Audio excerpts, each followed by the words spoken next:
Mary Mary Saluja ఉందా ఇక్కడ?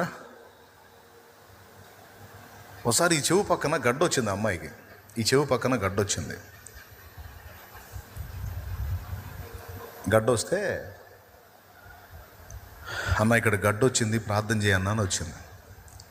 నేను కదా అదిగో ప్రార్థన టవర్లో ప్రార్థన చేస్తున్నారు చూడు, వాళ్ళు ప్రార్థన చేస్తారు, వాళ్ళ చేత చేయబెట్టి ప్రార్థన చేయించుకుని నూనె రాయించన్న. 7 ప్రార్థన చేశారు. ప్రార్థన గుంపు ప్రార్థన చేసే ఆడపిల్లలు ప్రార్థన టవర్లో తను కూడా అందులో ఏకీభవిస్తూ రోజుకు ఒక వ్యక్తి చేత్తో నూనె రాసి ప్రార్థన చేశారు. అంతే, మళ్ళీ ఆ గడ్డ లేదు.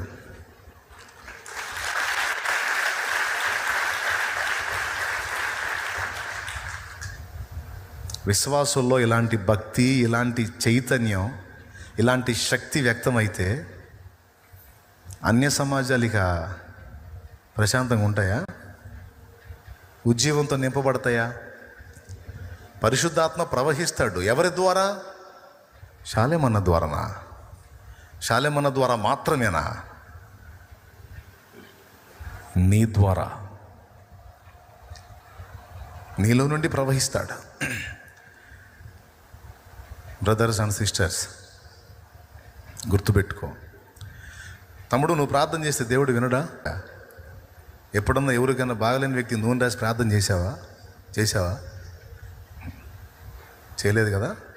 చేసావా? ఏమైనా జవాబు వచ్చిందా? మరి ఎంతమంది చేసావు?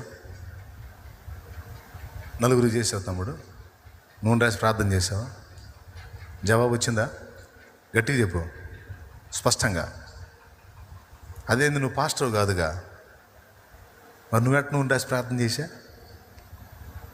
అవునా? నేనేం బాప్తిస్మీ లేదుగా, నేనేం బల్లెవ్వలేదుగా, ప్రార్థన చేశా. నా బాధ్యత అది. అను, అది నీ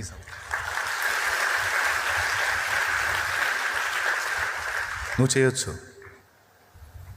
కానీ సహజంగా ఏం అలవాటు అయింది? బాధితుడు ఉంటే ముందు ఎవరు గుర్తొస్తారు? షాలేమన్న. పోదాందా, ఆటో వేసుకొని పోదాందా? ఎవరి దగ్గరికి? ఈడు ఇంటికాడు ఉన్నాడు, ఏడ తిరుగుతుంటాడో ఈడు. ఎవరు? ఈ షాలేమని వాడు ఏడ తిరుగుతుంటాడో. ఈయన గలవాలంటే మహా కష్టం. ఏసయ్య దొరుకుతాడు, కానీ ఈడు దొరకడు. ఆయన దొరుకుతాడు, ఆయన దేవుడు కాబట్టి. ఈడు మనిషి కాబట్టి ఈడు ఏడ తిరుగుతాడు, ఆడే ఉంటాడు.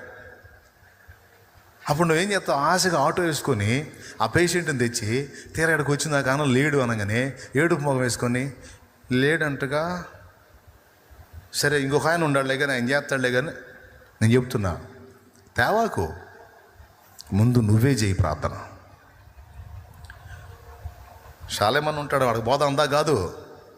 ఆ బెడ్ మీద ఉన్నోడి దగ్గరికి వెళ్ళు, నూనె రాయి, నేను ప్రార్థన చేస్తా. అవసరమైతే నీ కుటుంబాన్ని కూర్చోబెట్టి డైలీ ప్రార్థన చేయి. ఆ వ్యక్తి కోసం రోజు ఒకసారి దర్శించి నూనె రాసి ప్రార్థన చేయి. ప్రభువుకి ఇష్టమైతే, నీ విశ్వాసం కట్టితే తప్పకుండా వానికి స్వస్థత కార్యం జరిగింది. చేసేటప్పుడు చెప్పు దేవునికి, యేసయ్య ఒక ఆత్మ కోసం, కుటుంబం కోసం ఈ కష్టం. నేనేదో పేరు ప్రఖ్యాతుల కోసం కాదు, కష్టపడుతున్నా, బతుకుతున్నా. ఈ స్పష్టమైన అద్భుతం ఆ కుటుంబం చూస్తే నిన్ను నమ్ముకుంటారయ్యా. చెయ్యి. రాదా సమాధానం?